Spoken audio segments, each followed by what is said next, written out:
being here. I'll go ahead and call this meeting to order on December 12th, 2023, our last commission meeting of the year. And I'll ask our city clerk to please call roll. Commissioner Guest? Present. Commissioner Henderson? Present. Commissioner Smith? Here. Commissioner Wilson? Present. Mayor Bray? Present. Now I'll ask Commissioner Henderson to do our invocation, and we'll remain standing for the Pledge of Allegiance. Our God and our Father, again, we are so grateful for the day that you've given us, and we're grateful for the blessings that we right now enjoy. Father, we continue to lift up this commission, this mayor to you, Lord God, and we pray that you will cover us and continue to give us the grace to serve this community. Father, we pray for the administrative staff, of the city employees, Lord God, that you would give them the grace that they might need to move forward in the days ahead. God, we love you and we honor you and we thank you again and pray that you will be pleased with all that we say and all that we do. And we pray, oh God, that in all our getting tonight that we will indeed get an understanding. God, you be glorified as we worship the Jesus, the Christ child in this season is our prayer. Amen. Amen. I pledge allegiance to the flag of the United States of America and to the republic for which it stands, one nation, under God, indivisible, with liberty and justice for all.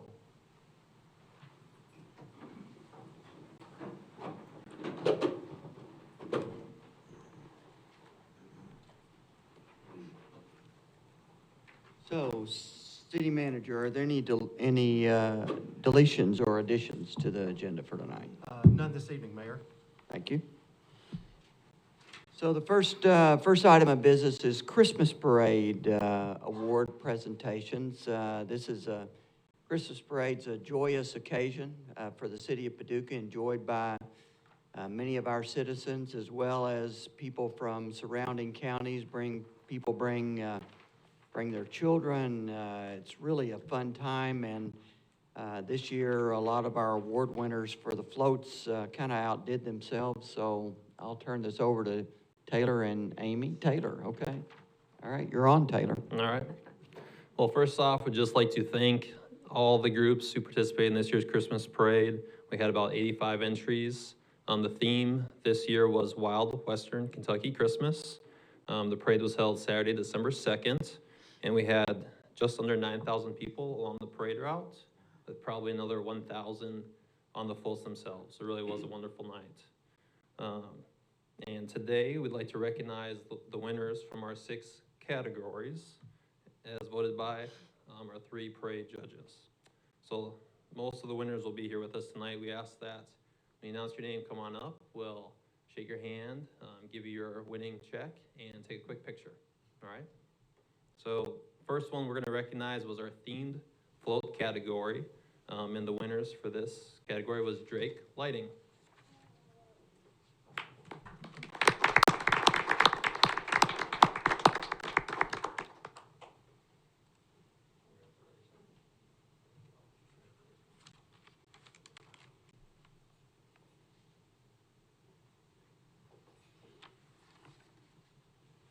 All right, the next category was our religious float category, and the winner was Northside Church.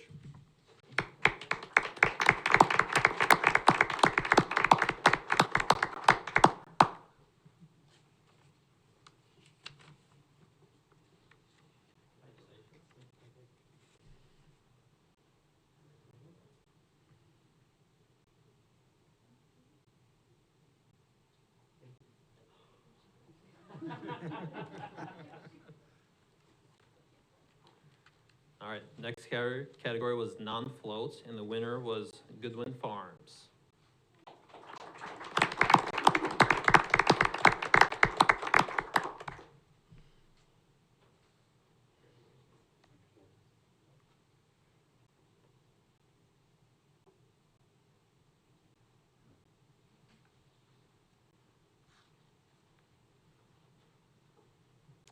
Next category is our school float, which was won by Paducah Middle School.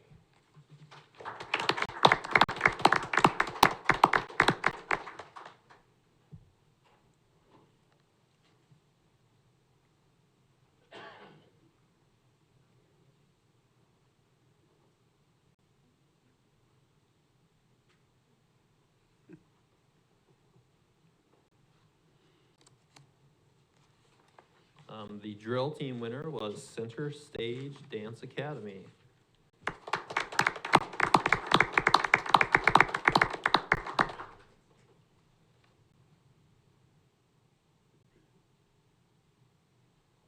Should have pirouetted or something. Taylor? Yeah, I meant Taylor, yeah. And lastly, in the band category, the winner was McCracken County High School Band. And they could not be here tonight because they have a performance at the school. Thank you.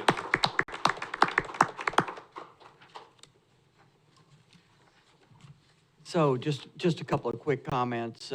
We do really appreciate all the effort and work that goes into these floats, the creativity that goes into them, the planning, the investment, and the time that people put into them. It makes the parade, better for all of us. And I think, did you say we had 85 floats? So I actually got contacted at the last minute by a couple of people who waited too late to get in, and so next year I think we'll kind of think ahead and make sure that we remind all of you who are in the parade this year to make sure that if you're going to be in the parade next year, that you have an opportunity. So they took full responsibility for it, but we hate to turn anybody down that really wants to be in the parades because it's so great for all of us. But at any rate, thanks to everybody and great job, Amy and Taylor and the entire Parks Department. Hey, Mayor, just want to make a comment. It was great, very well organized.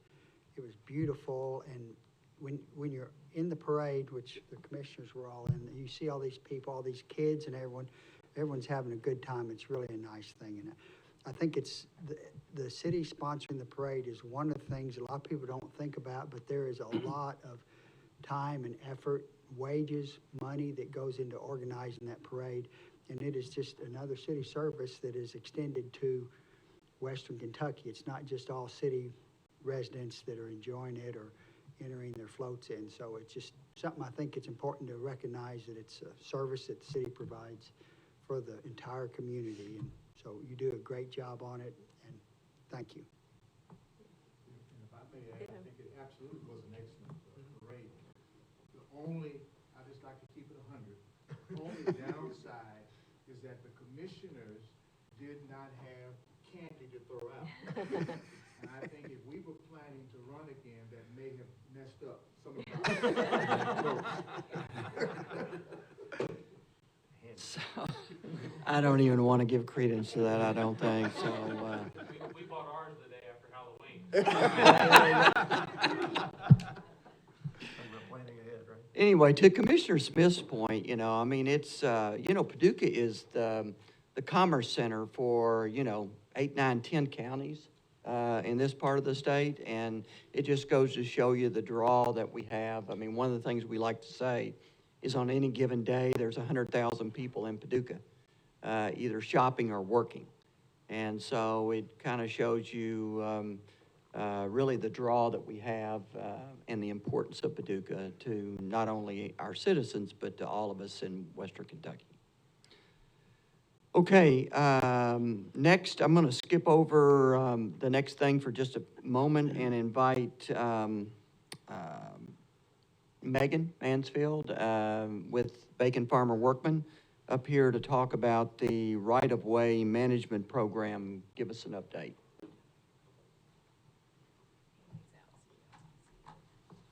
Thank you.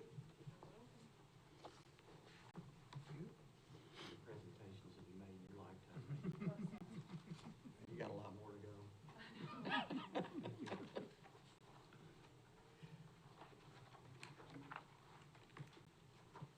All right, we ready to get started? Sure. Okay. Good evening, Mayor and Commissioners. BFW is pleased to present an update on the City of Paducah's street rehabilitation program. My name is Megan Mansfield, and I'm a civil engineer at BFW, and I oversee the street program for the city. We also have Sarah Hicks with us tonight, who is a staff engineer with BFW, and she's really the brains behind all the data and puts together inspections and reports. In addition to the two of us, we have 9 trained personnel in the Pavement Condition Index PCI rating system who regularly perform inspections for the city. Tonight, I want to get into really how the street rehabilitation program works and update you guys on the 2023 status. BFW is tasked with the data collection, inventory management, and cost budgeting side of things, which includes the use of the paver program. And then we also have the construction side of the house, which is the City of Paducah's Brandy Topper Curtis that manages that. And that's really the execution of the annual budget. Hey, Megan, could I yes. interrupt you? I apologize, Go but maybe just for the benefit of people who might not know, just an overview of what the program is. Yes, yeah, we're gonna, I think that would. okay, yeah. So, the first portion, so there's really 3 main components of the street rehabilitation program, and that is the cost budgeting side, the data collection and inventory system that I'm talking about, and then the City of Paducah has Brandy Topper that is managing the construction side, which is the street rehabilitation projects that you see implemented every day. And then we have miscellaneous projects that also come out of the street budget that are really not in association directly with the street rehabilitation projects, as in they're outside of the scope. We have the patching, curb replacements, and general maintenance projects that come out of that. So those are the 3 main components of how the City of Paducah executes the street rehabilitation budget that's set every year. Tonight, I'm gonna go into the item 1 and item 2, which is the pavement condition index rating system, and then update you guys on what we found to date so far. And then item number 2, which is the construction implementation of the projects. So for the data collection process, the program started in 2018 by inspecting 100% of the city streets, so approximately 446 lane miles in 2018 to obtain the pavement condition index rating. In 2022, the city began maintenance inspections to continually update the data because, as you imagine, the 2018 data is one point in time. We have to continue to update that for accuracy. And so every year we perform a randomized 20% of inspections, and that will total out to 100% of updates in 2027. On the construction side of things, the City of Paducah is nearing the completion of the 2021 through 2023 2-year street rehabilitation plan. The 2-year plan that is currently wrapping up in June of 2023 was developed in part through the traditional processes the city has used to select streets, and also with the incorporation of the PCI system that was first implemented in 2018. So what is PCI and what is paver? The pavement condition index is a number assigned between 0 and 100 that reflects the condition of asphalt, concrete, drainage, all those characteristics of each street. There are 22 distress types that go into this data, so it's very technical. And the idea is that the PCI system is picking up minor deficiencies that cannot be felt driving or otherwise may not be considered. So the reality is that if you see a major street issue, then it's really too late in terms of repair types that we're going to recommend. That's a full street rehabilitation project at that point.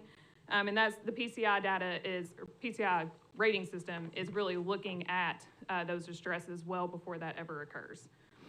And a full rehabilitation project for the City of Paducah includes, just so you guys know, anytime that you see them out there replacing a street, that's replacement of sidewalks, milling and overlay of streets, vertical realignment of curb and gutter for drainage, and improvement of ADA accessibility. So there's quite a bit going on in any given street rehabilitation project we select.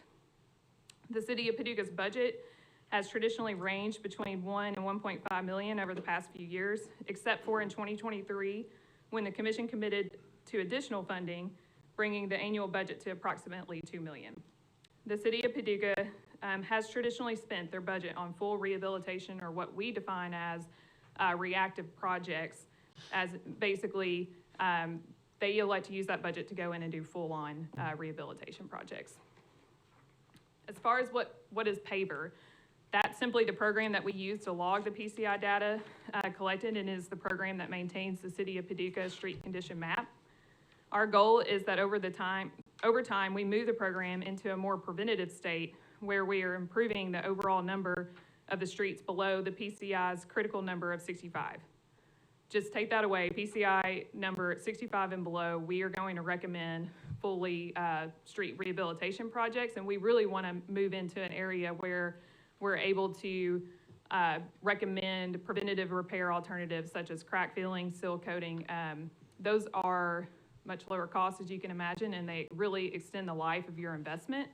And so that is what we call smart planning, and that's where we want the City of Paducah to go. So I'm not going to spend a lot of time on this, but I wanted to show you guys today. We have piloted automated data collection for the City of Paducah for the first time in 2023. This was a big home run for us. We used the LiDAR technology that BFW has in-house to drive the streets and pick up vertical elevation data. And then we put that into TopoDot now, and that allows for the main PCI distress types, so the top 6 to be detected automatically. And then we have our engineers, like Sarah, doing the inspections via the computer, which helps us out a lot in safety in terms of traffic control, that type of thing, whenever we inspect the streets. So this is just a comparison, the next slide, of what a traditional field inspection looks like compared to a TopoDot inspection. We do go into the field if there are discrepancies in our data that we see variable, but if it's off by a few points, we've noticed TopoDot is going to be a little bit more critical on that PCI rating. That's okay, because 37 or I think that says 41, that's the same recommendation. So we don't get caught up in minor deviations. It's whenever it's significant that we will enter the field for that. So this is a glimpse of what this looks like for the City of Paducah on the GIS view. We are hoping one day that this layer moves into the public GIS database where this information is available for everybody in the public to see what condition their street is and also where it is in queue on the plan. But this is a famous red, yellow, and green. I know there's several that have seen this before. So red indicates poor conditions, green is satisfactory, yellow is fair. So that is right on the line of where we recommend preventative repairs versus reactive, which is the rehabilitation. So moving into the construction side of the program, this is the 2021 through 2023 completed streets. So you can see all of the blue streets on this map have been completed over the 2 years. The red and the green are in queue or on hold, and that's really due to right-of-way or design needs on those roads. So there are action plans associated with those bottom fourth of the list there that they will either be executed by June of 2023, so the end of the budget year, or some of them could carry over in the 24 through 26 plan. So budget versus expenditures. This is to show basically what the commission approves for the budget every year from 21 through 23. And of course, because the budget year runs from June to June, there's still remaining funds on 2023 that will be executed from the upcoming paving season in the spring. But in 2021, we saw the program experience almost all of the budget. The $200,000 that's left there was mainly due to time constraints on projects. It's hard, as you can imagine, to hit just right whenever it comes to construction. In 2022, we did, and that budget was fully executed. And in 2023, we are on track to do the same. Two important things to note here, whenever we take the amount of expenditures and divide that by the total linear feet, move that into mileage, because we're engineers, we like to convert things, that's about $635,000 a mile. So to rehab a street, it's very expensive and costly to do so, and I think that that's something to take away whenever you see a street maybe getting half a mile of work done. Well, that's why. It's a very robust system. So 2022 and 2023 pavement inspection results. The City of Paducah maintains approximately 446 lane miles, so that's bi-directional. And each year, BFW inspects about 20% of those lane miles to maintain the system, as I mentioned earlier. So that equates to about 46 miles total that we inspect, and we have now completed, as of the end of 2023, 40% of that data. 2024, we'll see another 20%, so you can see where we're incrementally getting to 100, which then resets, and we continue that 20% process. So again, the PCI of 65 is what we call the magic number, and that is where we want to see it go. And this is the chart where you can see the green to fair. The lower part of fair generally enters a rehabilitation recommendation all the way down to gray, and then the green streets, those are our favorite. So whenever Brandy completes a construction project, we get to turn those to green, change those back to 100, and that helps our overall rating for the city, which is always a great day. So these are the 2023 pavement inspection results by mileage. So you can see how about 45 miles remain in green condition. This is important to note that this does include the 2018 data that we're working to update. So this is a global picture. And each year that we chip away at that 20% number, this graph modifies pretty significantly as our inspections are selected randomly. So you can see here 2022 compared to 2023, you'll notice that there is a deterioration cycle that's occurring. This is to be expected given the amount of lane miles that are in the city of Paducah. This is common for many areas, but we wanted to bring this to your attention because as we continue to use that 2018 data as a basis, every time we go to update that, we are proving that no action leads to deterioration pretty quickly. And we're seeing that in the data through just the 20% that we inspect. So you can imagine if we were to go out and do 100% tomorrow, these graphs would actually be more greatly affected. So this is the 2023 pavement inspections results by percentage. I'm a percentage person. I think it's easier to understand. This basically means 44% of streets are poor to fail of the city, and then 56% of the streets are in the fair to good condition. So that's as of the 2023 with 40% of that data updated. And then compared to 2022, this is somewhat of a takeaway. We see that the 44% of the streets were poor to failed, that are now 44. It was 36. And then on the good side of things, we went from 64% to 56%. So obviously, our recommendation is that the more money that can go into this program, the better, because what this effectively means is that the rate of deterioration exceeds the rate of improvement. So even though we're capitalizing and fully executing the budget and turning streets to green, if you will, we're still seeing that deterioration on the back end occur at a greater rate. And so the overall improvement of the city globally speaking goes down.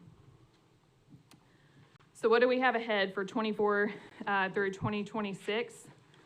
And how do we select the streets? So there's several things in play, and I think this is important to understand. For the inspection side, streets that are recently repaved, as I mentioned, are driven across and looked at to make sure that we can change that PCI to 100. That's a good day. The rest of the streets are selected randomly, and there is public input considered to where we will pick up a street if there's a need and the engineering department requests that. But otherwise, we do geographical randomization in terms of what 20% we inspect each year. So whenever streets are chosen to be rehabilitated, quite a few things go into that process. The data from the paver program and the PCI data will continually be increased in terms of our reliability on that data, and we tend to make a lot of decisions with it, but that's not the only thing. So there's several streets that have utility capital projects going on. Bridge Street was a good example of that, where that actually met the criteria for street rehabilitation, but Paducah Water had a project getting ready to occur in the right-of-way, so that street was put on hold for, I think, 2 years. And then we came back and rehabbed that street afterwards, so that was the most cost-effective use of the taxpayer dollars to hold that street due to that project. So we do coordinate with all local utilities to try to best understand what their work is ahead and make sure that we plan around that and also coordinate that. Traffic volumes in the area also affect the decision-making, although I will say that we pick up several low-volume streets also, especially in the interest of geography. So we really like to spread the improvements, and you could see that from the 2021 through 2023 plan. And then I will say safety is always something that we consider. So if a safety issue comes up, we usually act immediately, but that repair recommendation may be localized to bridge it until we can get to the street rehabilitation project. So I think that that's important to take away too. Upcoming action items for the street rehabilitation program as a whole. We plan BFW will submit the 2023 annual inspection report, which will take a deep dive into the 20% that we did this year. And then we will begin the 2024 inspections at the beginning of January and take those in throughout the calendar year of 2024. And we are also assisting Brandy and the City Engineering Department in the 2024-2026 two-year street rehabilitation plan, which, as I mentioned, will be backed by the PCI data, so probably some carryover from 21 through 23, and then those local impacts, mobilization, all those factors that we take into consideration also. And then, obviously, if we increase that budget, we get to do more. So there's my plug. And that's all I have. So if you guys have any questions, just let me know. I have a question. Sure. Years ago, I'm talking really years ago, the city used chip and fill. You know what I'm talking about? Is that still the right term where you, basically they tarred a road? I'll let you get away with it. Spread chat over it, and that seemed to work for a long time. I'm not saying everybody loved it. I'm just saying it was probably very cost effective. Sure. But now, we put in a cap of, 2-3 inches of asphalt on an existing road, which kind of messes up the roads higher than the gutters, that sort of thing. And eventually you have to go back in and then grade that back down, grind it back up. Yes. So it just seems like, is that how we do things? Is that standard? Are there other methods where we could do it? So there's certainly a lot of science behind the order of operations. Some cities and some municipalities or school systems or that type of thing will really spend a lot of energy on the preventative side of things because, yes, we have a lot of red, but can we protect your investment on the green and yellow side at the same time?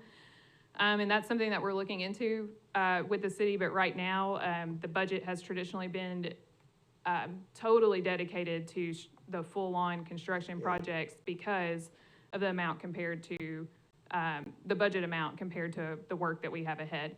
In terms of how we do a street rehabilitation project, generally drainage is of top concern. So we may go in and overlay if we have the opportunity, but for the most part, milling does occur and we at least scratch that surface, and we're looking at positive drainage the whole time because that's our number one culprit.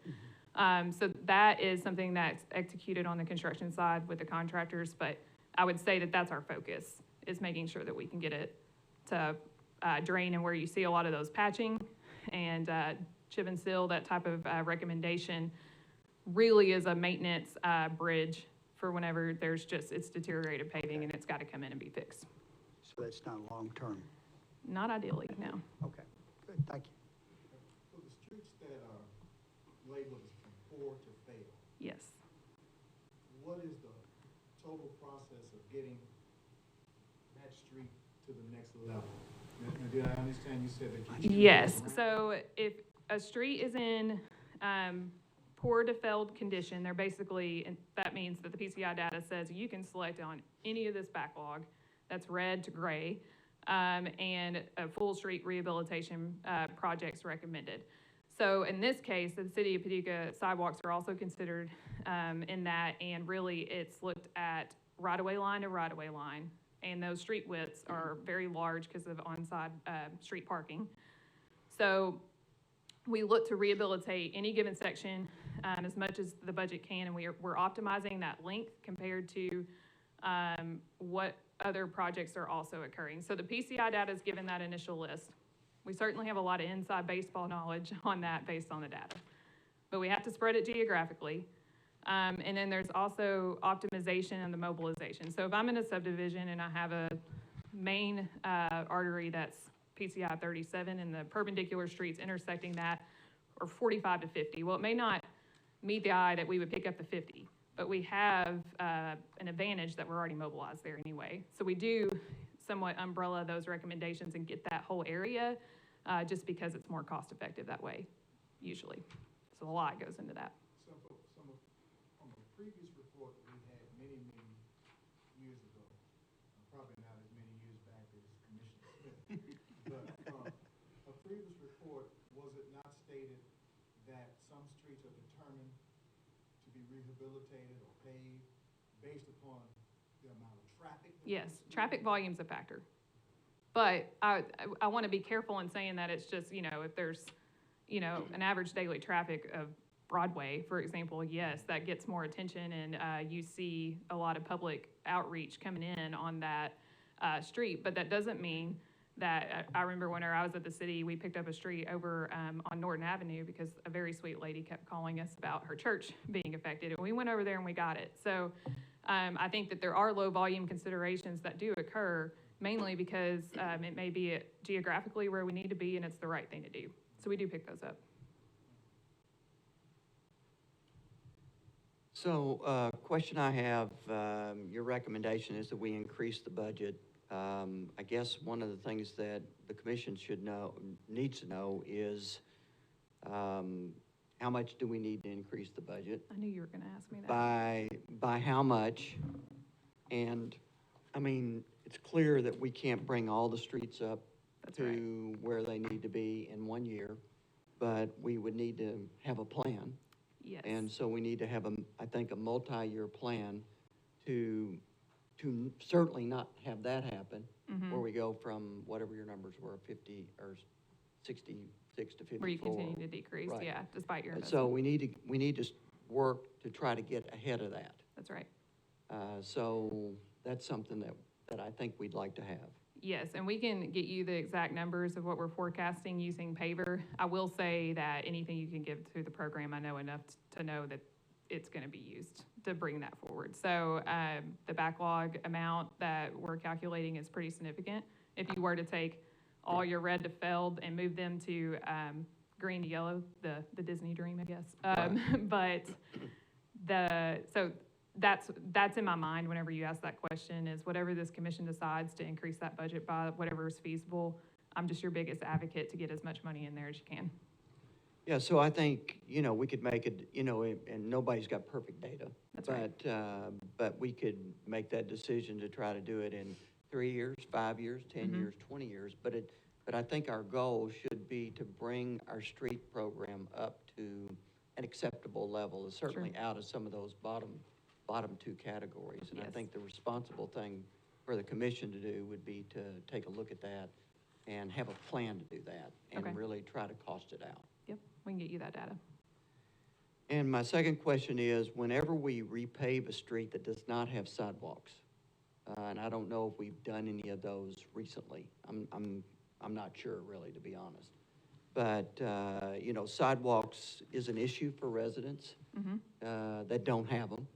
And we know that they're very expensive, to put them in, especially if they've not had them before. Sure. But there are certain sections of the city, in our forefathers' infinite wisdom or because of budgetary concerns or whatever, and it could be, to your point, it could be drainage, that could have affected those. But I do think we need to make sure that we're considering that Sure. in the future. And that is something that we've looked at since the past few administrations, as far as if it's rare that we pick up a street that doesn't have sidewalks, but there are some that do exist. And in fact, my little cousin wrote a letter to the engineering office about getting sidewalks to Clark Elementary, so very well familiar. Whenever we look at the cost side of that, you're right, it's a hindrance, and especially if you were to take the yearly budget and go after new sidewalks. So there's been some initiatives to where that's a project outside of the traditional paver budget or paving street rehabilitation budget. I think that's worth considering. We do look at it and see if we can get them in there. And if the street's pretty level, that's an easy win. It's whenever we get into grade change that becomes a very challenging thing. But overall, I'm very encouraged by, the systematic approach that we're taking to this and the visibility that we have to the streets, the shape that the streets are in, and appreciate all the hard work that you and your staff put into it. Well, thank you. I appreciate that. Anything else?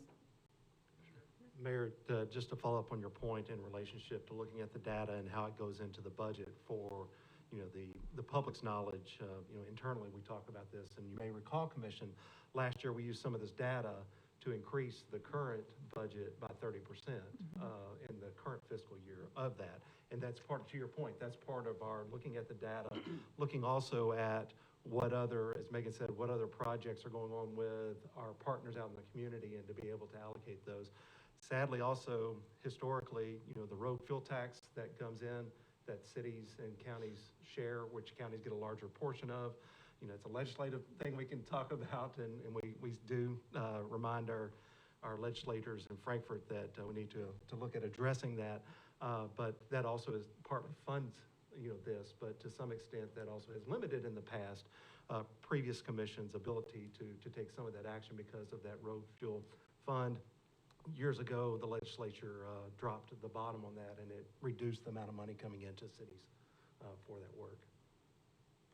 And just to follow up to your follow-up, I was with some mayors over at the PAD office yesterday, and a couple of them were talking about, a sidewalk grant they got out of I guess it's the TAP grants, state grants, and that's a funding source that we've really not gone after, at least since I've been mayor, and it's something that the District 1 office said that we should be doing. So I think we need to get a plan together to do that, so. Okay. All good? Thank you, Megan. You're welcome. Appreciate Thank it. you, guys.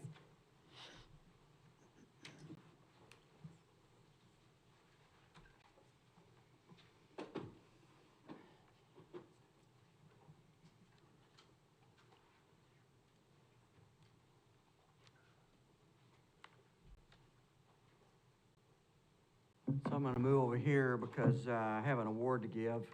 And also we have an honored guest here tonight that I want to recognize.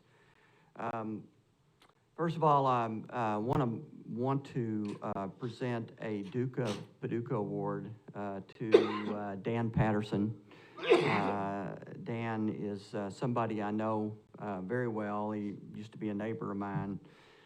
He's currently on the Barkley Regional Airport Board of Directors. He served faithfully. He is retired from Delta Airlines, and he's passionate. He lives in Lower Town. He's very passionate about Lower Town, and he's very passionate about Paducah. And so, as I give this award, Dan, I want to also recognize retired Justice Bill Cunningham, who nominated you for that award, and which I think is even more of an honor than me nominating you for that award, for sure. But Justice Cunningham is a retired justice of the Kentucky Supreme Court, and he's filled many roles in Kentucky, and I'm very honored, Bill, to have you here, and I apologize for sending you to the wrong place. That's my fault. I take full responsibility. But he has served in many roles. He's been a public defender. He's been a city attorney. He served on the judicial court. He served as a hearing officer for the Kentucky Board of Claims. He served as a trial commissioner, and in 2007 was elected to the Kentucky Supreme Court. Bill is a historian, and he's passionate about Western Kentucky. He lives in Lyon County, and I'm honored to have you here tonight as well, Justice. And Dan, and your wife, and I'm not sure, I'm sorry, I don't remember your name, but thank you very much for being here, both of you. And so, Dan, I would have you come up here and honor you with becoming a Duke of Paducah. And I'd ask Justice Cunningham and his wife to join us up here.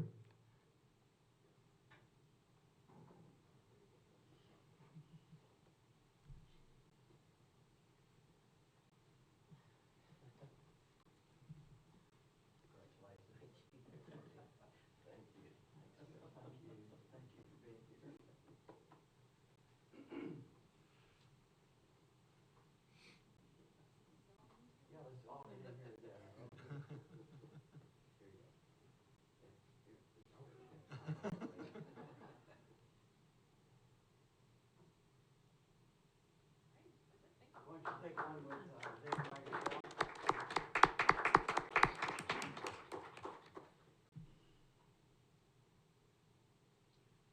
Can I get one with him? Sure. Everybody can have one. Sure, absolutely, you can get up there. That's a long-time family friend.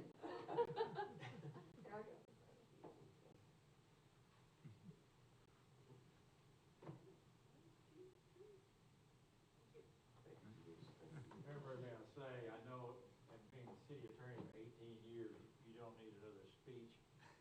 So I want to say to the people here, congratulations, Dan, on one of your finest citizens. And also, I want to say and salute to Mayor Breyer and the city council. I know what they have done for the city of Paducah. I know it's a thankless job. I've seen your job up close, and I really don't want it. You never get any praise. You only get criticism.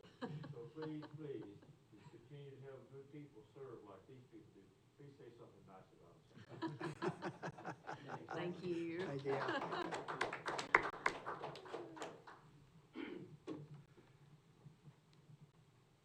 I'll try to be somewhat brief. I have to start with saying, to be standing here with Bill Cunningham and his wife Paula is special to me. I've known him for years. And I guess besides Bob Johnston, between you, Bob, and Alan Rhodes, you all probably know more about history of Paducah and the Jackson Purchase and the Pennyroyal than just about anybody together. And to be nominated by this fellow here humbles me tremendously. One time, and Commissioner Wilson will remember him, I worked for Bob Miller, Judge Robert O. Miller in Murray, Callaway County, before I started my career with Delta. And I remember he told me, he said, Patterson, hitch your wagon to the stars, but never sell your mule. And then Johnny Cash's father told Johnny Cash, he said, don't ever get above your raisin, John. Stay below your raisins. So as easy as this, I could bask in the glory of this. I'm not going to sell my mule, and I'm going to stay below my raisin a little bit. But I just want to share this with you. Some of you have heard this story, but I think it's worth mentioning. When I was a kid growing up in Princeton and Coyle County, I did not like Paducah. The reason I didn't like Paducah is simply because Paducah Tillman beat Caldwell County in football every year. Except in 1963, we beat them 21-13 and went on to win the state championship. But because of those little boyish thoughts, the thought of me ever living in Paducah, Kentucky, no, that was impossible to dream about. But here I am, and I've been here almost 10 years now, and one of the first things I did, I love history too, just like Judge Cunningham. I went to the McCracken County Library, which is another star in Paducah's crown. It's a wonderful facility. And I checked out every history book about Paducah that I could get my hands on. I wanted to read about the flood. I wanted to know more about that and what formed Paducah and who was behind forming Paducah. I just absorbed it as fast as I could. And through that, it has given me the opportunity. I've met some good people. It's given me an opportunity, a forum to be proud of this town and to serve it as faithfully as I could through my church, through the airport board, through the Human Rights Commission, just every aspect of being that I could. I have tried to take an active role here. The mayor is right. I am passionate about Paducah. It's a wonderful community. It's a great place, and I am so proud to be here. And to get this blows me away. I'm so humbled. I thank Mayor Bray. I thank all the commissioners.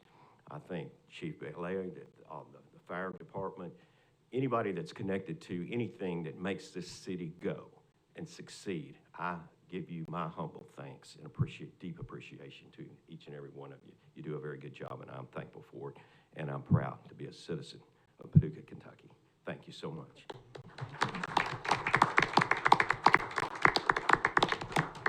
We just need to adjourn now. After that.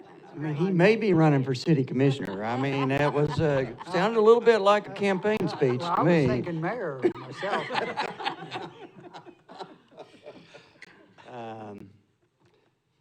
Okay, so we will now move to the consent agenda. unless we missed something. Well, we have a spot for public comments, but I know we do have somebody that wants to make public comments. I thought we'd wait till we get thank you. So items on the consent agenda are considered to be routine by the Board of Commissioners and will be enacted by one motion and one vote. There'll be no separate discussion of these items unless a board member so requests, in which event the item will be removed from the consent agenda and considered separately. The city clerk will read the items recommended for approval unless a commissioner would like an item removed. I don't see that, so I'll ask the city clerk to please read the items recommended for approval. Approve minutes for the November 28th, 2023 special called meeting of the Board of Commissioners. Receive and file documents, reappointment of Dan Patterson and appointment of Kevin Caulfield to the Barkley Regional Airport Authority Board. Said term shall expire December 31st, 2027. Appointment of Jacqueline Carruthers to the Paducah McCracken County Senior Citizens Board to replace Sarah Walker, who resigned. Said term shall expire June 30th, 2026. Reappointment of Sarah Bradley, Helm Burchard, and Glenn Denton to the Paducah Convention and Visitors Bureau Board of Directors. Said term shall expire December 31st, 2023. Appointment of Benny Hetty to the Commissioners of Waterworks to replace William Shannon, who resigned. Said term shall expire January 1, 2028.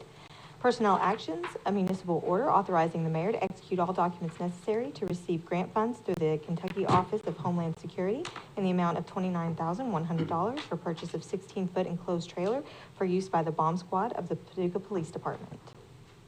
So moved. Second. Call roll. Commissioner Guest? Aye. Commissioner Henderson? Commissioner Smith? Aye. Commissioner Wilson? Aye. Mayor Bray? Aye. So now we'll move to municipal orders. We have 4 of them to approve tonight. And the first one is yet another contract modification to Mid-States Construction for the Robert Cherry Civic Center. And I'll ask the city clerk to read it and then we'll discuss it.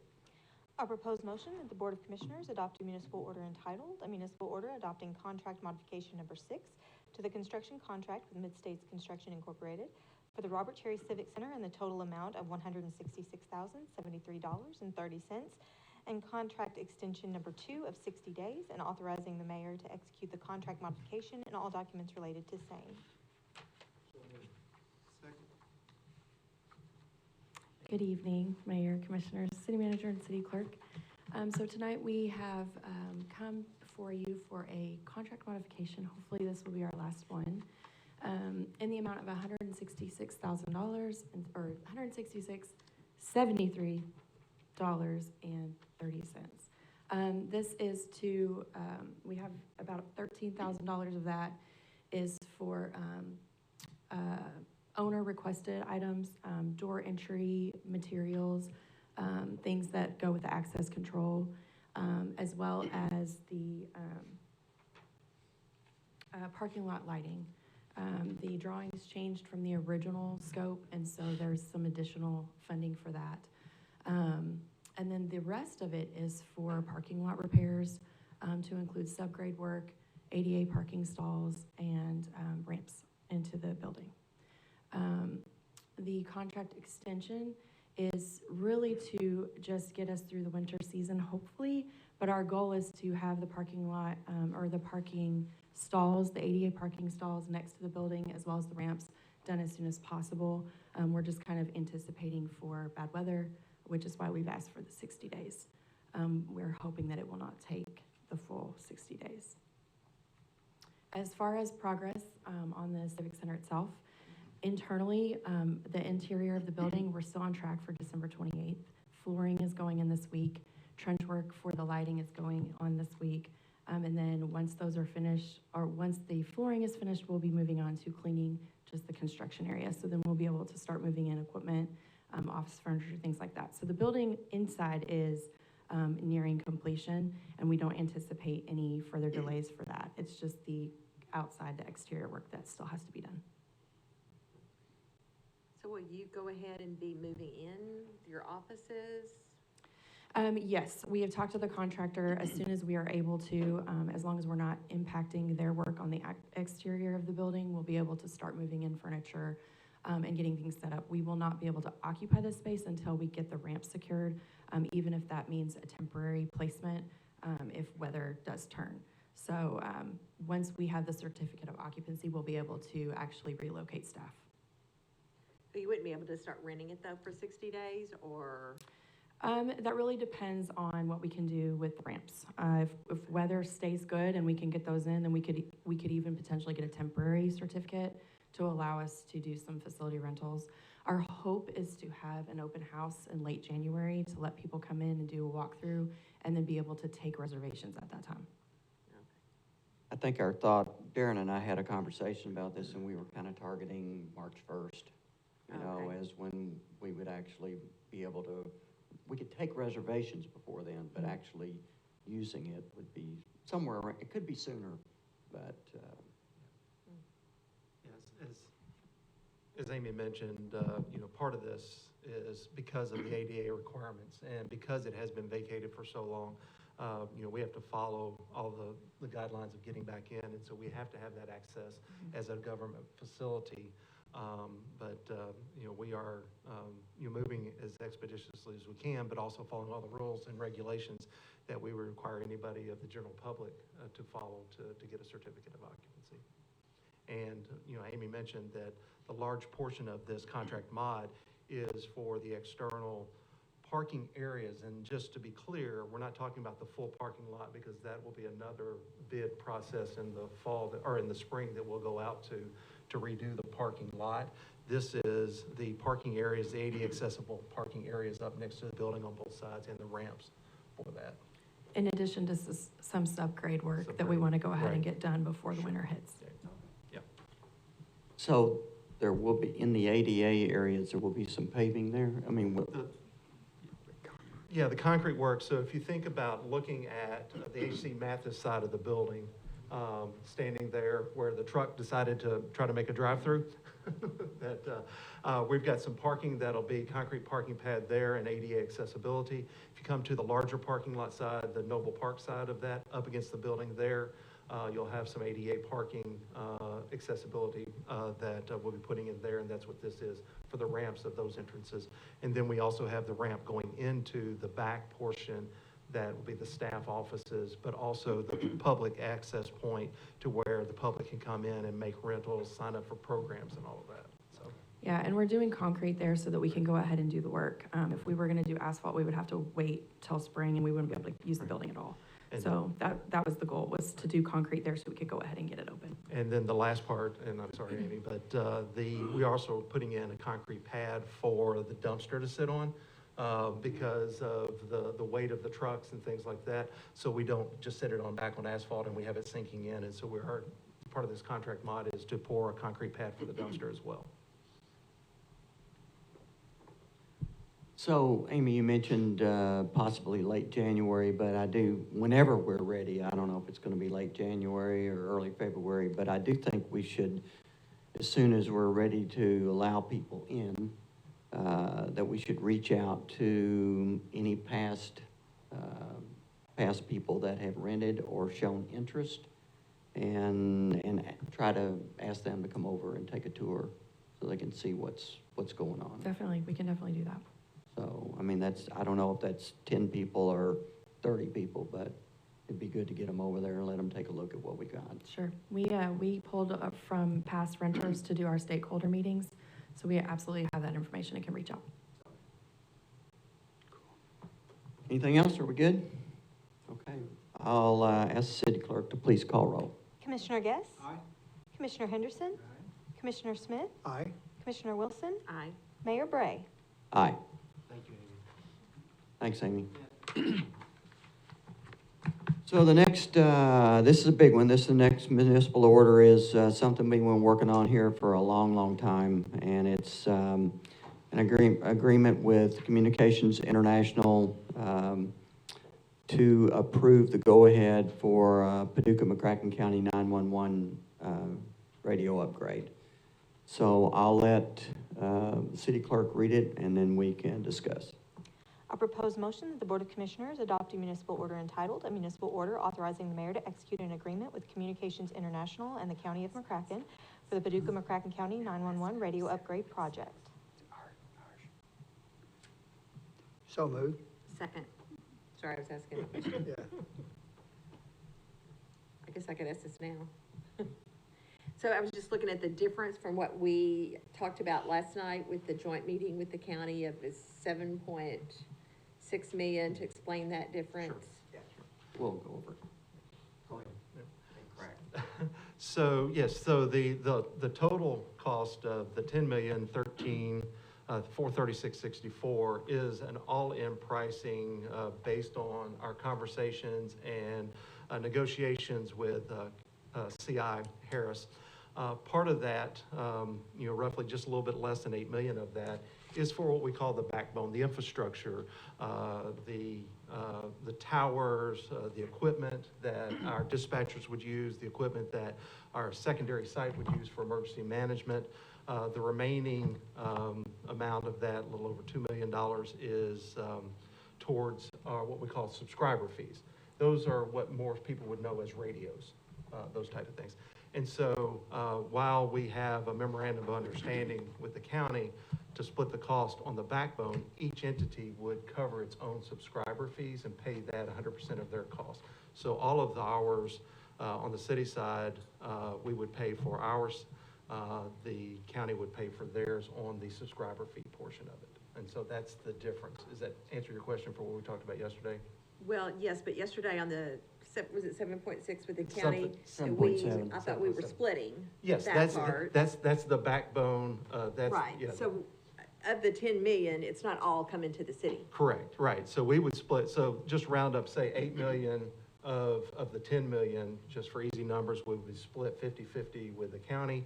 The others are the subscriber fees, each their portion, whatever that cost, it would be 100% to that entity or entities. Because we do have some other entities on the system that do use that, and that they would have to buy their own subscriber fee. They would have to buy their own radio units on that. Okay. So this is the anticipated total, but not the anticipated city amount to be paid. Correct, yeah. This is the, I'm sorry, go ahead. The city's portion is gonna be 7.7 or 7.8. It's gonna be 50% of 7.7 or 7.8, whatever that number is, plus what our share is of the radios, which I think is less than the county's, if I'm not mistaken. Do you know that number? Is it I 1 don't point? It's $612,000. 612. That's So- what's estimated based on looking at our what we have now and what we would need, yeah. So that means that the difference between the 7.7 and the 10.1, so you take the 612 plus the 7.7, if I'm doing my math right, I mean, that means that the county's got almost $2 million in radios that they're gonna have to buy. The county or Let's say And or their JSA. subscribers, right? Right, other subscribers, yeah. Does that help? Yeah, I'm looking at half of the 7.6 plus 2, 612,000. Yeah, that's right. And- Now, I'm sorry. Well, I was gonna say, we do have, if you have any additional questions, I know you heard them answered yesterday, but we do have representatives here from CI Harris, if you had any additional questions tonight for them. So, yeah, thanks for being here, guys.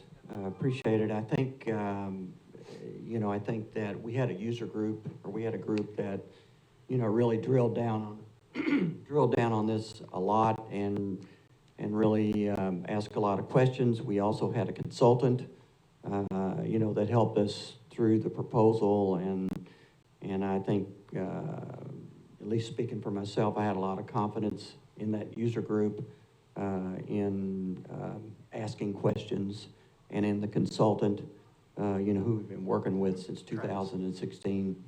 So I really don't have a lot of questions. I mean, I'm at peace, with what with what we're spending the money on. It's 5 towers. It's going to be 95% coverage.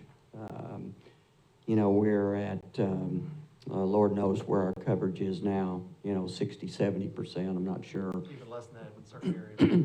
So at any rate, we're making a huge upgrade to 911 for the entire community, and something we've been working on since 2016. So it's quite an accomplishment, on the community's part to get to this point. We still have some very important discussions to take place. One of those being funding. That kind of boiled up a little bit last night at the joint meeting. So we're going to have to get after that pretty quickly after the first of the year. We are going to have to determine funding. I think there's a thought process at this point that a partial fee might be the best. That's in discussions between myself and the county judge and city manager and the deputy county judge. We've got more discussions about that, and then we have to decide on what level it's going to be. And in those discussions, and this kind of boiled up last night, we spend I can't remember the exact, how much do we spend in operations in 911 on an annual basis? Total budget, chief, is 2.6. But some of that's the county, right? And, right, so the city spends just round numbers, city spends 1.8, county spends 800,000, give or take, on operations. And so one of the decisions we have to make is how much do we want to spend to fund the new equipment, and how much do we want to spend that's going to be a part of, to help us with operations. So that's a decision that we've got to come to grips with. And I know our citizens are watching this, and so we're going to try to make the very best decisions that we can based upon the information that we have. In addition to that, we've got to make a decision about governance. Currently, the city owns the system, and so we've governed ourselves. Now the county is going to become a 50-50 partner with us, and we've got to come up with a way to make sure that, that we're fair to them and that they have a say-so in the overall governance. I will say that the way operations of 911 right now and the way it's governed is working very well. And so, we've got to come to grips with how that takes place. We really don't want to make wholesale changes to the way things are being run right now, because I think everybody would tell you that it's running extremely well. So we've got to navigate our way through the governance discussions and make sure we don't upset the apple cart. It's kind of the way I see it. So those are kind of the discussions that are left to be had. So any comments or questions from commissioners? Okay. Well, I would ask the city clerk to please call roll. Commissioner Guess? Aye. Commissioner Henderson? Commissioner Smith? Aye. Commissioner Wilson? Aye. Mayor Bray? Hallelujah. Aye. Yes. Okay, thanks, everybody. And then we have an additional amendment concerning federal engineering, and I would ask the city clerk to please read that. A proposed motion that the Board of Commissioners adopt a municipal order entitled, a municipal order authorizing and approving amendment number 10 to the professional consulting agreement with Federal Engineering Incorporated for professional services related to the implementation support for the Paducah-McCracken County 911 radio upgrade project in an amount not to exceed $265,782, and authorizing the mayor to execute the amendment. So moved. Second. Chief Laird, welcome. Good evening, everyone, and I think we can adjourn now. But first off, there's been a lot said about that radio system. There's a lot that could be said in continuance of what you guys have done here, and I just want to say thank you. So on behalf of Chief Kyle, it's been a long, long time to get to this point. Now we got a lot of construction to get done. I've already talked with the guys from CI and encouraged them to do it as fast, as reliably as they can. 16 months, I hear. Maybe faster. We're going to help them as much as we can to get it done as fast as we can, because it's that important to us. So This agreement here with Federal Engineering is to basically continue our relationship that we have with Federal. They've been our partner in this system from the very beginning. They're the ones that helped evaluate and show the need for upgrading this system. They evaluated our entire 911 center. We've accepted their recommendations up to this point, replacing the telephone system, the CAD system over the last several years. And now this is the final component of their recommendation is the radio system. So they've been with us all along the way, but their contract has ended their services up to this point. What this does is it allows them to work with us through the installation, the testing side, and then the final changeover of the existing system that we have now to the new system that the CI is going to put in for us. So the cost of that contract is about $265,000. The plan for paying for that is we don't expect too much for the rest of this fiscal year. So we believe that can come out of the 911 budget. And then as we start the budget process for fiscal year 25, we will budget appropriately to cover the rest of that contract. For what period of time is that $265,000? That is through the end of the project through 2024 and 2025. Okay. So until CI completes the project and it's fully tested to make sure that it meets all the requirements that we've required in the RFP. And is the county part of this project? So- Or this fee? Yeah, the way the other agreements have been ran, it's been ran through the 911 center, and then it's billed through the 911 budget. So the county technically is a part of that because they're their customer.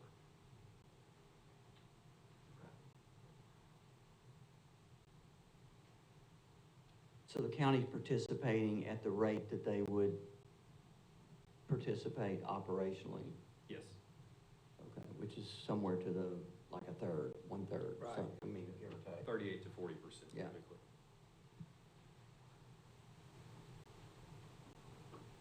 It's kind of odd that it'd be set up that way, but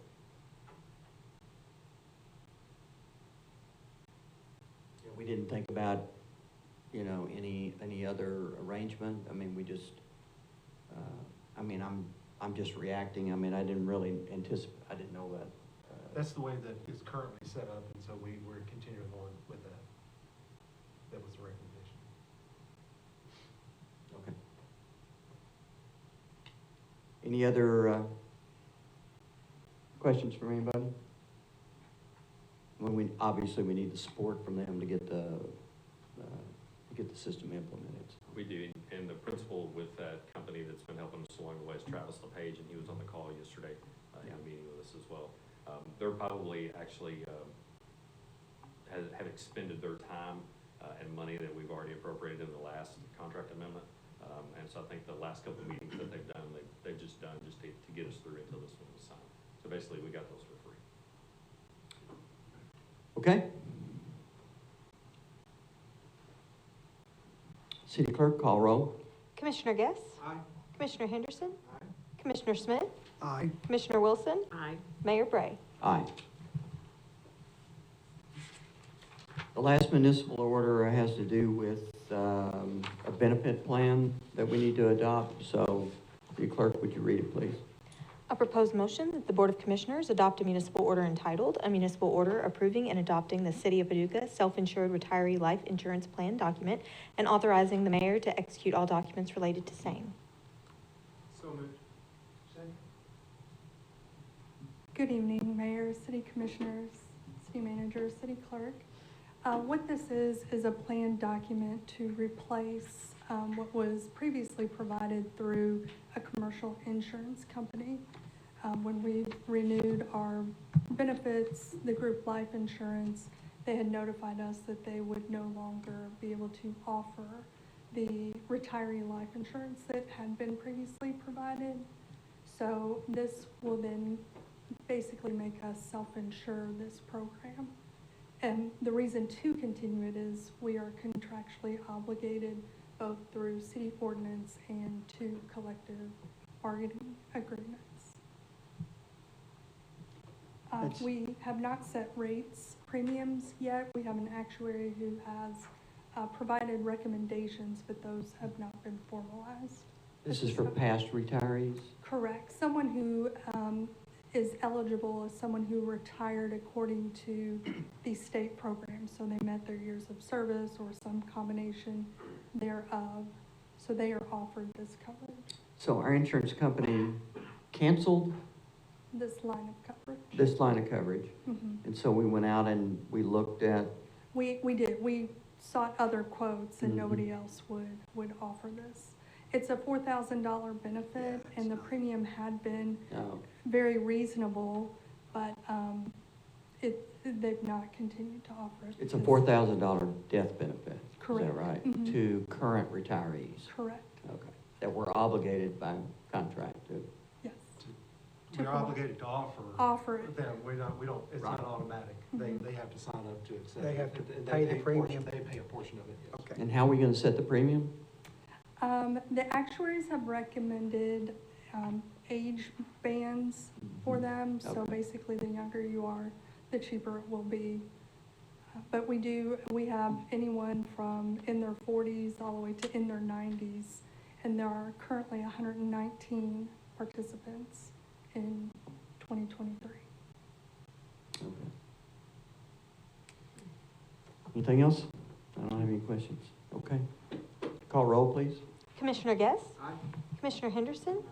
Commissioner Smith? Aye. Commissioner Wilson? Aye. Mayor Bray? Aye. Thanks, Stephanie. Okay, we have 4 ordinances to adopt. The first one is a text amendment on sign regulations. We had some discussion about this a couple of weeks ago. I'll ask the city clerk to please read it.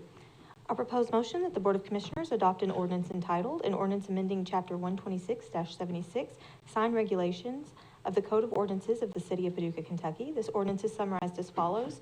This ordinance accepts and adopts the recommendation of the Paducah Planning Commission dated November 6, 2023, to amend Section 126-76, Sign Regulations of the Paducah Zoning Ordinance. The changes are related to the permitting project signs in the B2 Downtown Business Zone, clarifying enforcement of sign code, revising definitions, bringing the sign code into conformity with the City of Austin, Texas versus Reagan National Advertising of Austin, LLC, and creating performance standards for murals. Second. So Nick is here, and I think he was going to kind of give us a quick overview. We had a lot of discussion about it, so I'll turn it over to you, Nick. Thanks for being here. Good evening, Mayor, Commission, City Manager, City Clerk. So Josh gave a pretty in-depth overview of the amendments that we are proposing.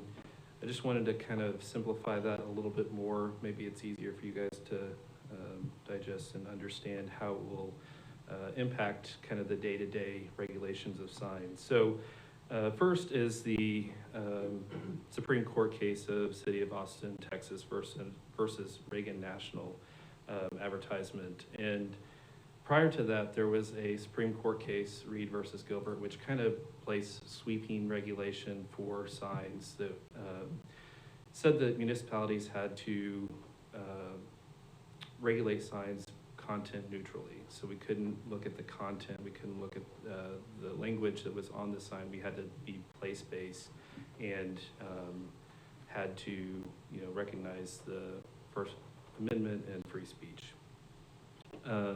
So these amendments still recognize that and still support that. These amendments provide clarification to some repetitive definitions that currently exist in the regulations, and also further define what a pole banner is. There is additional regulation on prohibited signs. So currently feather flags are something that are permissible. This is what you typically see driving down like Hinkledville.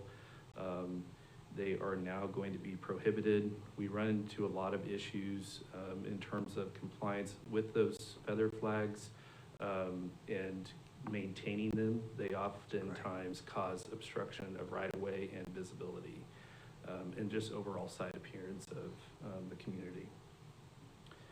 Temporary signs, so I think there was a lot of conversation and question about temporary signs during the last meeting. So temporary signs are allowed for 67 days. After that 67-day period, the sign has to be removed. That same sign can be placed again after a 30-day time period. But that's just a clarification. Special events, it allows for 2 signs, and it allows for the signs to be placed 60 days in advance of the special event. And the signs need to be removed 48 hours after that special event occurs. There is a maximum size of 32 square feet. So if you're doing some type of, community event, carnival, whatever it may be, and you place a sign out, it needs to be removed after 48 hours. Election signs, it allows for 1 election sign per issue or per candidate, and you can have it on 1 frontage. So if you live on a corner, you could have those signs placed on either corner of the property. There is additional guidance for religious and educational facilities and electronic messaging. We've had a lot of religious faith-based organizations approach us about converting their signs to digital, and so we've basically developed some performance standards for that. And so if you are a church or a school and you're wanting to do that conversion, the electronic sign will need to be at least 150 feet away from a residential structure, and the sign will need to be reduced 30% in the hours of 9 p.m. to 6 a.m., just so we don't run into any issue with those signs creating some type of nuisance. The light projected from a electronic message sign will still have to be contained on site, but we figure during the hours of 9 p.m. to 6 a.m., it's kind of an off hour. It doesn't need to be something that's overbearing. And then we also have provided definition and guidance for murals. So it specifically is talking about murals in the historic districts and complying with HARC if you're doing a new mural. So HARC is specifically looking at painting unpainted surfaces and not necessarily getting into the review of the mural itself, but more so just the application of the mural onto the existing structure. It also talks about murals in the right-of-way. So we have a number of street murals. We have 1, I should say, in Lower Town, and we're really trying to keep that in the Lower Town, downtown area, and talking about the review process associated with that. And so since that would be in the public right-of-way, we're classifying that as public art, and the review of that will go through the Creative and Cultural Council because that is their purview. The last is the projecting signs in the B2 zone, which is our downtown zone, downtown adjacent, I should say. So currently, projecting signs aren't permissible, but we do allow them in the B2T zone, which is Broadway corridor.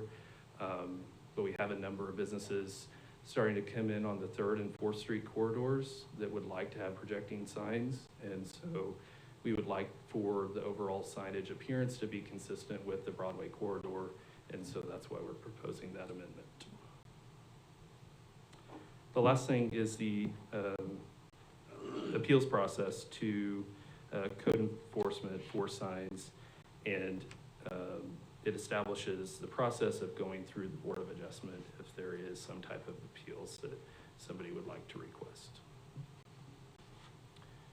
Is there any other specific questions? Regarding the temporary signs, so there's a time period, you said they can be up 67 days, right? Correct. And then they have to be down for, was it 30 days? Correct. How do you track that? I mean, how do you know when a sign's been put up for 67 days?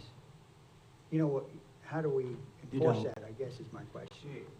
It's, people self-police themselves, people can call in, you know, it's very challenging. I mean, we do pick up signs, from time to time, but, you know, specifically around election time, you know, people put, you know, signs out. The 67 days is designed to really be 60 days prior to the election, and then 7 days afterwards. All signs need to be up. But we can't, you know, I think the Supreme Court ruling suggests that we cannot, you know, make people take the sign down. But we can say that, you know, really they need to be changed out. They need to be taken down for 30 days, then can be put back up. So really, it's all about, you know, people respecting the ordinance. What about, that doesn't, can they put them on right-of-ways, or is that, okay, so no signs will be put on right-of-ways. This is just people putting signs on personal property. Correct. People do put signs on right-of-ways, and we pick them up, and Yeah. some people, I mean, I think, I would have to say for the most part, it's you know, a mistake that people make. They don't realize they're in the right-of-way. I've done that myself. Yeah, so typically anything on the inner side of the sidewalk, if you have a sidewalk, Good. would be private property. And I'll have to say, I think the city's doing a great job with enforcing, you know, temporary signs. I mean, the city really looks good. There used to be, you could drive down the street and there'd be signs everywhere on right away, regardless, it could be a political sign, could be, you know, whatever kind of sign. So I think the city's done a great job, and the city looks good. Chief Kyle and Greg Cherry. Okay, Yeah, you're welcome. I was gonna say, Good Chief job, Kyle, yes. Yeah. Greg Cherry do a good job with our code enforcement team, so. Yeah, I appreciate it. Thanks, Nick. Nick volunteered, because there's a lot of complexities here. It's hard to understand. He volunteered to come and give us an overview. Josh did a great job 2 weeks ago, and so it's kind of a repetitive, so thanks. You know, sometimes, you know, repeating, we finally get it. So, There's a lot to digest, so. yes, there is. Okay, we'll call roll. Commissioner Guess? Aye. Commissioner Henderson? Aye. Commissioner Smith? Aye. Commissioner Wilson? Aye. Mayor Bray? Aye. The next ordinance to adopt is the telecommunication franchise agreement with Ritter. They were here a couple of weeks ago, and so I'll ask the city clerk to please read it. A proposed motion that the Board of Commissioners adopt an ordinance entitled, an ordinance granting a non-exclusive franchise for a term of 10 years for a telecommunications system within the confines of the City of Paducah, Kentucky to Ritter Communications pursuant to the terms and provisions of Chapter 108, Telecommunications of the Code of Ordinances, and approving and authorizing the mayor to execute the franchise agreement with Ritter Communications and all other documents related to same. This ordinance is summarized as follows. This ordinance formally accepts the bid of Ritter Communications for a non-exclusive telecommunication franchise within the City of Paducah, said bid being in substantial compliance with the bid specification and as contained in the bid of November 11, 2022, and subsequent addendum. Further, this ordinance grants a 10-year non-exclusive telecommunications franchise to Ritter Communications pursuant to Chapter 108, Telecommunications of the Code of Ordinances of the City of Paducah. So moved. Second. Any discussion on this one? Call roll. Commissioner Guess? Aye. Commissioner Henderson? Aye. Commissioner Smith? Aye. Commissioner Wilson? Aye. Mayor Bray? Aye. So the next ordinance to adopt is on our code of ethics. We had quite a discussion a couple of weeks ago. There's been some edits. I'll ask the city clerk to please read it. Then we have someone who wants to speak, and we'll invite him up to speak, and then we'll have a discussion among ourselves. City clerk? A proposed motion that the Board of Commissioners adopt an ordinance entitled, an ordinance amending Chapter 2 of the Code of Ordinances of the City of Paducah and establishing a code of ethical conduct applicable to all officers and employees of the city and city agencies. This ordinance is summarized as follows. This ordinance amends Chapter 2, Article 10, Code of Ethics of the Code of Ordinances of the City of Paducah. This amendment updates definitions, amends dollar amount limits related to gifts and honoraria from $100 to $200, updates wording related to the misuse of confidential information, defines the violations of the Code of Ethics as misconduct, expands financial interest statements requirements to department level head directors, sets a regular meeting date for the Board of Ethics, and updates and simplifies the process of filing complaints and the procedure for holding hearings. Further, this ordinance creates new sections related to withdrawal for participation, endorsements, meeting attendance, social media, email and text messages, incompatible offices, equal employment, conduct, city policies, and city ordinances. So moved. Second. Okay, Mr. Thomas, Dewan, just read a couple of things here. Just as a reminder, speakers must maintain decorum and respectfulness to the elected officials and everybody else in attendance, and nobody can be targeted individually, and you have 3 minutes. All right, thank Welcome. you. Hello, I'm Dewan Thomas, as most of you know. I just had some quick comments in regards to the amendment of the Code of Ethics. And first and foremost, I want to say thank you. Thank you for taking this step to better our city. And this isn't a personal attack at all, just a reference to the last meeting, because that's the reason I came here. Mr. Guest, while speaking against the ethics amendment, mentioned he was speaking for the future elected officials of our city. And being somebody that's going to be on the ballot in November, I must say that he does not speak for me.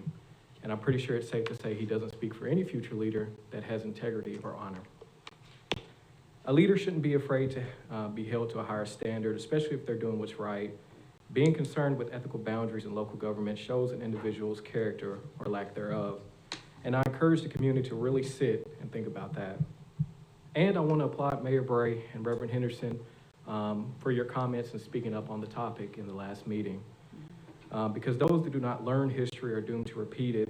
And although the reason behind the amendment is rooted in flippancy, I'm grateful you are taking the steps to ensure proper repercussions will be put in place for the future. And lastly, moving forward on the topic of amending ordinances that protect our local government, I would urge the commission to consider term limits for city commissioners in your next meeting. Again, I'm Dewan Thomas. Thank you so much. Okay, thank you, Mr. Thomas, for those comments. And so just to talk a little bit about, maybe Lindsay, would you mind kind of just giving absolutely. an overview of the changes between our last meeting and this meeting, and we'll talk about those. Yeah, so the changes that have been made since the last meeting and this one, the first one would be as it relates to meeting attendance. So we had talked about last time we had that it would be a violation of the ethics code missing more than 4 meetings in a 12-month calendar year, excluding medical reasons. We did add just the word unexcused absences to that section. So if a commissioner or a mayor was out on official city business, that would be an excused absence. So that is something that we've changed since the last meeting. We also updated the section related to conduct unbecoming. That section basically says that city employees and officers are expected to conduct their affairs so that no disgrace or disrepute will be brought on the city government. We updated that to add some additional language to clarify that an officer would only be subject to a hearing as laid out under KRS if the misconduct was in their official capacity or official duties as a commissioner or mayor. So we added that, and we did the same thing with the section related to city ordinances. That section states that an ordinance that officers must abide by all city ordinances, and that violation of that would be considered misconduct. We did update that to make sure that it was clear that a hearing would only be held if if that was misconduct in official duties. An example of something like that would be if a commissioner or a mayor were to have a fine or a violation of some sort, simply paying that. What we talked about was not picking up after your dog, or right.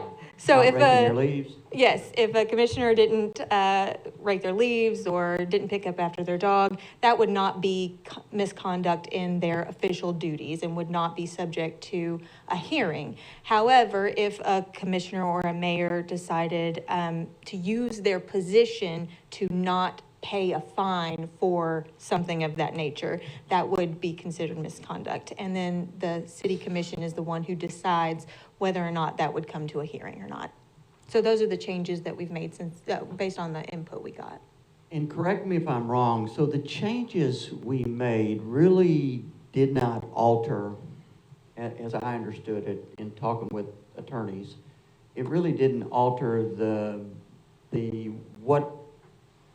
what we would be allowed to do anyway. We just clarified the language. Right, exactly. There's no major changes that have been made since the last meeting. This is just clarification to make sure that it's easily understandable. Has everybody had a chance to look at the new ordinance? Okay, any thoughts, questions, concerns going forward? I still have some concern about section 2776 and section 2803. I'm not sure that I totally agree with that. I'm not going to upset the apple cart. What are those sections? Section 2803, city ordinance, and section 2776, particularly conduct under conduct. I guess what's concerning me is that, I mean, I understand that if I'm breaking my leaves, or don't break my leaves, or, I mean, I understand that, but if I do something or say something that is just out of order or unbecoming of a commissioner, I think that should be held accountable. I think we are.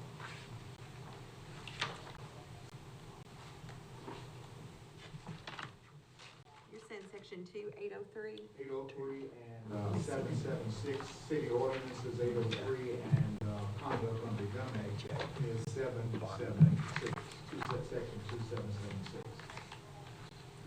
And I'm just not sure how to put all that together. Perhaps I'm misunderstanding how it's reading, and perhaps Lindsay can clarify that even more for me.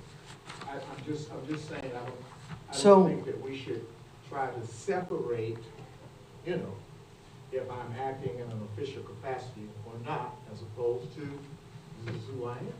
So the reason behind that is under KRS, a hearing can only be conducted under KRS if it has to do with the official duties, if there is misconduct in official duties. So that's why we've just clarified it. We can't supersede that. So there's no accountability if I do something. There's no, to your point, Okay, that's what I meant. there's no accountability based upon KRS. Based on KRS. Not based upon this. So KRS, so this alteration of this language does not, I mean, it does not change anything from what KRS allows us to do. This whole ethics ordinance, you know, and the journey that we're on to be official ethical city is really holds ourselves to a higher standard, but only to the standard that KRS allows ourselves to hold us up to. I understand. And so I guess I don't disagree with us, I disagree with KRS. It does define it as misconduct. Yeah. So it does define it as that, but that is the extent to which it does. I understand. Mhm. Any other questions, thoughts? No comment? And again, you know, we are actually, tomorrow, right? We're actually undergoing ethics training. We have an attorney with Kentucky League of Cities here. All the commissioners are going to go through this, and we're going to get a better understanding of what all this means. In addition, we have a three-member board of ethics, and that board has only been charged with meeting in the past as needed, but now the board will be required to meet at least once a year. Now, there's only 3 members on the board, and we put a note out to the community saying that we had an opening. And we had essentially more than almost 20 people really apply and raise their hand and say that they wanted to be involved. So we are right at the point of picking the one person out of the 20. And we will approve that person at the next, at our next commission meeting. And 2 out of those 3, 2 board members will be in attendance at the training tomorrow. Okay. So just a little bit more clarification. I was going to say, in addition to that, we have our department leadership that'll be going through the training as well. Okay, I think we're ready to vote, so call roll. Commissioner Guess? Aye. Commissioner Henderson? With a little more clarification, but I say yes. Commissioner Smith? Aye. Commissioner Wilson? Aye. Mayor Bray? Aye. Okay, thanks, everybody. And we have one more ordinance to adopt, and that is the definition of a project in our bond ordinance. So I'll ask the city clerk to read it. A proposed motion that the Board of Commissioners adopt an ordinance entitled, an ordinance of the City of Paducah, Kentucky, amending the definition of project in the ordinance of the city dated November 26, 2019, to permit the proceeds of the city's general obligation bond, Series 2020A, to be spent for costs other than the cost of other public projects. This ordinance is summarized as follows. This ordinance amends the definition of project as it is used in the Series 2020A bond ordinance to reflect the updated project uses. Updated project uses include an outdoor public sports complex, new terminal facilities and improvements at Barkley Regional Airport, new facilities and equipment to be utilized by the 911 Communication Services Division of the Police Department, and 1 or more additional public projects deemed necessary or desirable by the Board of Commissioners. So moved. We discussed this 2 weeks ago. Any further discussion? I think we're ready to call roll. Commissioner Guess? Aye. Commissioner Henderson? Aye. Commissioner Smith? Aye. Commissioner Wilson? Aye. Mayor Bray? Aye. And we have one ordinance to introduce tonight. We have John Hodges with us that'll tell us a little bit about it, but first I'll ask our city clerk to read it. A proposed motion that the Board of Commissioners introduce an ordinance entitled, an ordinance authorizing the mayor to execute a sanitary sewer easement between the City of Paducah, Kentucky and Paducah-McCracken County Joint Sewer Agency for an area located north of 7th Street, undeveloped, and west of Flournoy Street, undeveloped, owned by the City of Paducah in order to connect the treatment chain from a previously constructed diversion and pumping station through the flood wall and reconnecting to the existing effluent piping. This ordinance is summarized as follows. This ordinance authorizes the mayor to execute a sanitary sewer easement between the City of Paducah and Paducah-McCracken County Joint Sewer Agency for and in consideration of $1 for an area located north of 7th Street and west of Flournoy Street. The permanent easement required is approximately 20,957 square feet or 0.481 acres. So I'm sorry this is the last thing on the agenda that you had to stay here through the whole meeting, John, but Used to being on the back end of stuff. It's fine. and always the setup for your jokes. So, Chief Kyle, thank you for being here too. So, Commission is aware sewer agency is in what we call a long-term control plan for combined sewers. When the city was built a long time ago, storm sanitary pipes were in some areas joined together because there was no treatment plant back in 1920, 1897 type scenario. EPA has over the years required separation, treatment, some type of task that we need to do to address combined sewer flows into the river. We have done some separation projects in the city in the past. We did one at Wallace Park. We did one off Bridge Street. lessons learned from that indicate, if we were to try to separate all of the city, it's $300 or $400 million, which obviously kind of puts that out of reach for us. And so we're doing what we call in-treatment. I know that if you drive by our treatment plant, you'll see a big 15 million gallon tank that we've already built. And we're finishing up a $6 or $7 million project right now that we're working on to build a diversion station and a pump station.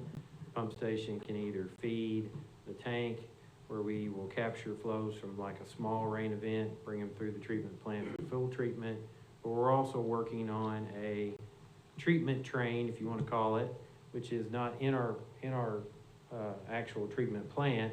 It's a partial treatment process that we're going to be able to pump 80 million gallons a day of flow during a rain event through partial treatment, and then through the flood wall, and then tie back into our discharge outside the flood wall. And so this is really the third project of that phase. The tank was kind of the first project, the diversion station and the pump station was the second project, and now we're in the third part, where we'll continue work at that location. We'll set three more pumps in addition to the one pump that we've already set to give us the full 80 million gallon a day complement. It's a 56-inch force main from that pump station to the area that you see in your picture, where we're going to build another tower. Yeah, it'll be a very tall area there, where you will then pump through what we call screening, and then that will hydraulically drive instead of your pump station driving the flow. Elevation drives your flow by gravity through the flood wall or underneath the flood wall, which is kind of close to where we're going to have, Chief Kyle has his entrance into the fire training center. It's a good location to cut through the flood wall because it's high and it's not super low. So it's a smaller cut, less risk, and less time that you would have, greenway trail type stuff done.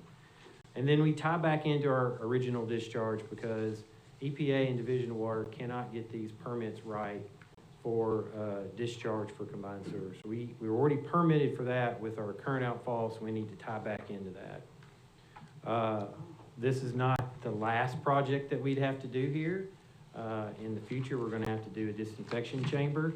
And I've told our board many times, we're slated to be finished with all these projects by 2038, and then they'll open back up and we'll have to do more work. That's just how this goes. This is common, and not to be surprised. So the easement that you see there is for our fine screen facility, which will be something that we build kind of above grade. And then there's actually right-of-way, old, I think it's old 7th Street right-of-way, Lenore Street right-of-way, that we're actually putting the pipe in it. So you don't see that in there because that's really a right-of-way agreement that we would do for that, but there is piping that we'll have in those old right-of-ways. And so working on the project, already got our core permit turned in for cutting the flood wall, finishing up the design plans. So I would appreciate consideration for this easement so that we can bid the project. Well, what you may have noticed in the drawing that John provided is all of that work is in the fire training field. And the work is going to continue in the training field. Some of the commissioners have been on for a while. You may remember we started an agreement to purchase a new training field. We have received that now. It's at the dead end of Tennessee Street over there, 14 acres.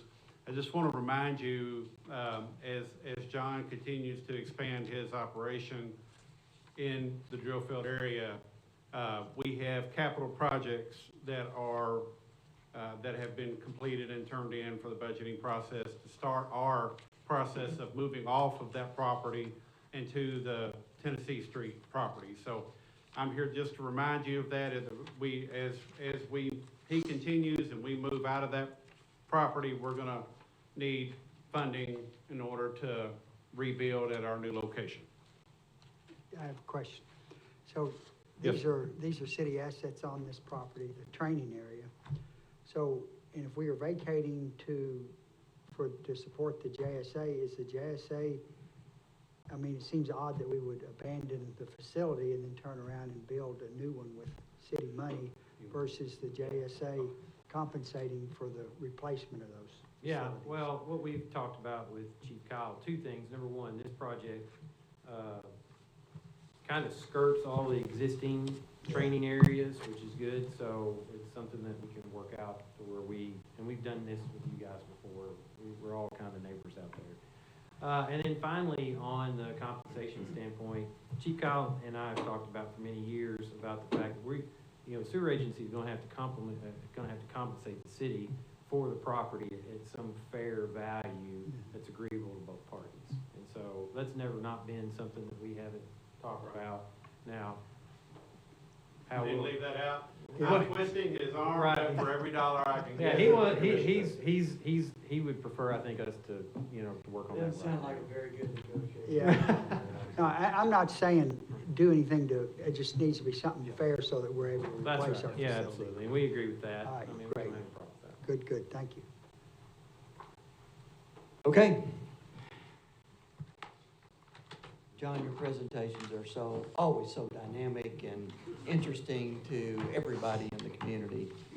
A long time ago, I was always very serious, and I had a commissioner come up who will be named, not be named, but she was on my board for a while. And she said, you've got to stop being so technical all the time. You have to actually be funny, because nobody's going to care what you say.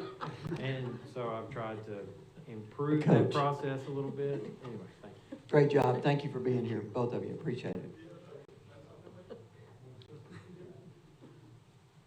Okay, there's no discussion, that's the only ordinance that we're introducing tonight. There's no discussion items. Any comments from the city manager? Mayor, just to mention again, this is the only meeting that is scheduled for the month of December, so we will not have a second meeting planned, and then we will also have our offices closed for the Christmas Eve and Christmas Day holidays upcoming, and the New Year's Eve and New Year's Day, which will be the Monday, Tuesdays of those weeks. So, Thank you. Any comments from commissioners here? Yes, Yeah. Mayor. I just wanted to commend Chris Yarber and the Public Works Department for all the love that's been shown on the south side. It's looking good. So we're anticipating more in the coming years, but it looks good. Great, thank you, Commissioner. Down here? I did. Okay. I have something that I wanted to talk about that's on our priorities for this year, the 23-24 fiscal year. And it really carried over from the previous year about protecting key historical and cultural resources. And this is our last meeting of December. I really want us to get to this in January and talk about it and actually work towards some funding for it. In the previous year, we hired the Roads Heritage Group to come in and do this study for us to provide recommendations for preserving and the stewardship of some certain key historical and cultural resources. And we had identified those with that group, the Roads Group, which was, that study was led by Paducah's native Brent Leggs, who we all know and have really gotten to appreciate very much his role in DC. But the historic assets evaluated in that assessment that we set out for him to study was the Hotel Metropolitan, Stuart Nelson Park, Oscar Cross, Home, the Columbia Theater, and then later some of the South Side was added to make sure that we weren't doing anything that would impact anything negative, but something that we were trying to do for the positive. So this fall, the study was completed and released, and he gave us those recommendations, and some of the recommendations that he encouraged were for immediate action. And I know we're actively working with some of these. Stuart Nelson's being handled through the Sportsplex. Mayor, I know you went to New York with Miss Betty about a grant application for the Hotel Metropolitan, which we value very much. But the Columbia Theater is one that we have talked about for a couple of years. It's been in the different stages, multi-stage phase of preservation by an all-volunteer board. I believe the city has helped with grant writing and doing some things to help them, but not really with any serious funding level. That all-volunteer board, I think they have reached a limit where they have been asking us for some particular funding to help them buy time for the future preservation of the site. And Brent Legg's study recommended that we should take that action quickly to help save the facade while the building, is having a lot of deterioration. I know Chris Black has been in and looked at it, and there has been identified some study for about 1.5 million to help save the facade and get that building saved so that they can continue with the looking at what could be done with it and fundraising, which I think we would encourage them to do immediately to try to continue to save that building and repurpose it for something else. I think the cost estimate was about 1.5 million. We have discussed in different meetings in different ways, a three-way split with the city and county, and then their board raising a third of it as well. The city set aside funds when we did our budget for this year to be able to put some funds behind our pledge and our goal of helping to preserve some of these funds. It's been mentioned by the county when they have been talking about the bonding issue. It would qualify for the bonding issue, but I'm not sure that it's going to fit in with the bond that they plan to do for the convention center. Commissioner Jones and Commissioner Bartleman have both confirmed their support to me for this project. Many of us went to Hopkinsville to see the Alhambra Theater, which that community restored. While they are very different types of venues and they're in very different stages of needing remediation and renovation, it's still the Alhambra showed us what could happen with a restored theater. I think all 5 of us went to see it, and Commissioner Bartleman and Commissioner Jones also went with us, and Judge Clymer had told me he had already been once before and had seen the Alhambra Theater. I know that there's support there, and I really would like for us to continue to push that. I just hate to see the Columbia, which is such an iconic theater in our historic district. It's approaching a 100-year-old anniversary that they could celebrate. It's part of our culture of who we are as a UNESCO community. I would hate to let us see it to deteriorate to the point that we can't save it.